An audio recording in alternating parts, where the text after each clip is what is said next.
Alright team, welcome to another educational video that we'll be covering on this YouTube channel. Today's a pretty common one. It's why you're not seeing results even though you're training hard. Now we see this one heaps, and it usually comes down to just understanding your body and how it works. Now if you've been watching a couple of these episodes and you like what you see, please make sure that you do subscribe to our channel. It really helps out. So let's jump into the main problem. The goal is basically to try and lose weight, alright? What we're trying to do is we're really just focusing on one part of the puzzle, which is your training. Now yes, even though you are training really well, it starts to get to a point where it caps out on your results. For example, if you are quite big, we see this like with quite big people, I'm talking maybe like 140 150 kilo plus. If you just clean up your movement and your training, then you can definitely get down, but then it'll get to a point where maybe you lose 10 kilos and then it caps out. And the reason why is because you aren't counting the numbers. We always go back to basics, right? Calories in versus calories out. If you're eating more than what you're burning, then you're obviously going to be in a calorie surplus and put on weight. So what's happening is we actually just don't know the numbers. You're training so hard,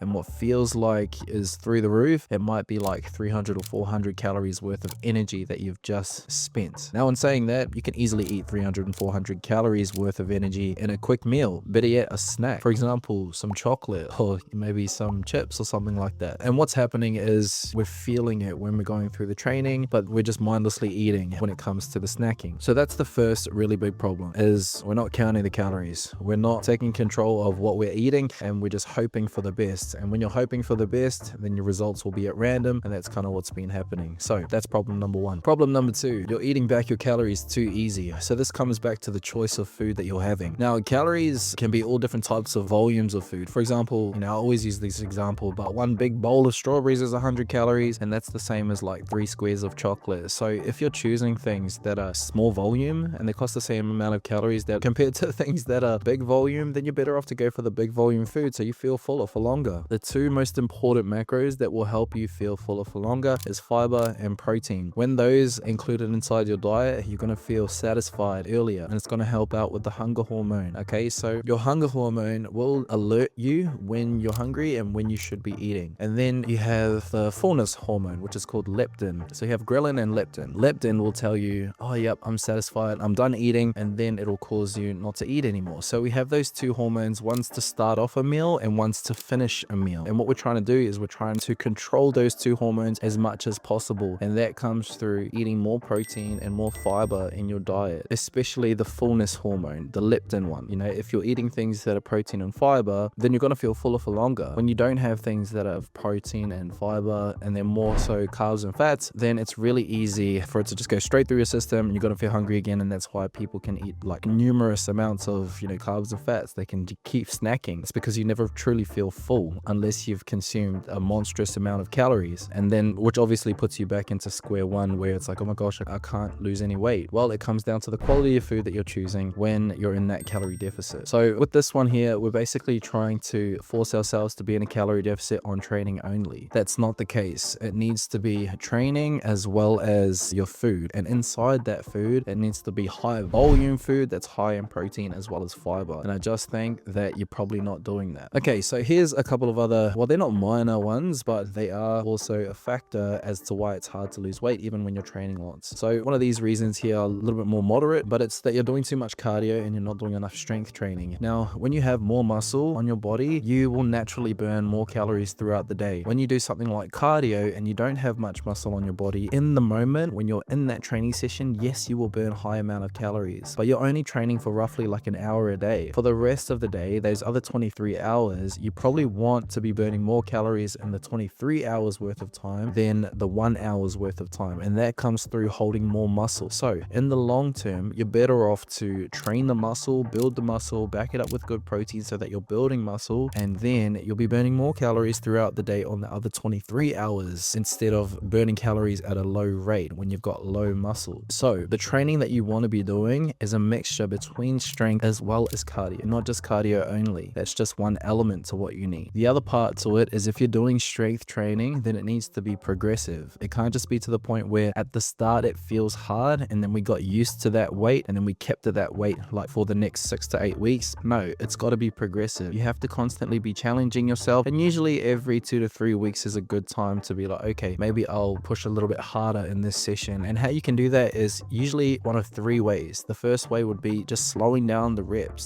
slowing down the tempo, more control. The next one would be obviously, your range of motion, making sure that you're going all the way up and all the way down. You're not just doing half reps. And then the next one would be obviously increasing the reps itself. Try and go for a higher amount of reps on the same weight. And then once you've done all three of those things, then it's a good sign to put the weight up. You don't want to just jump to putting the weight up straight away, because that's where injuries happen. Okay, so to finish this whole video off, basically training matters. When you're trying to lose weight, that's only one piece to the puzzle. You need to make sure that your food is also complementing the training that you're doing, and together they're in a calorie deficit. Now, the program that you come up with has to be something that's sustainable and realistic for you. Everyone's lifestyle is different, so if you're grabbing a meal plan from someone from YouTube or TikTok, it's not going to work for you. You need something that's exactly for you and your lifestyle, because everybody has different responsibilities and different time that they can allocate towards their goal. If you are struggling and you want some help with this, and you don't want to think about, oh, what should I do? I just need some structure and someone to keep me accountable. Well, then hit us up. Okay, I'll leave a link down below and we'll jump on a call and then we'll go from there. But losing weight doesn't have to be hard. All it really is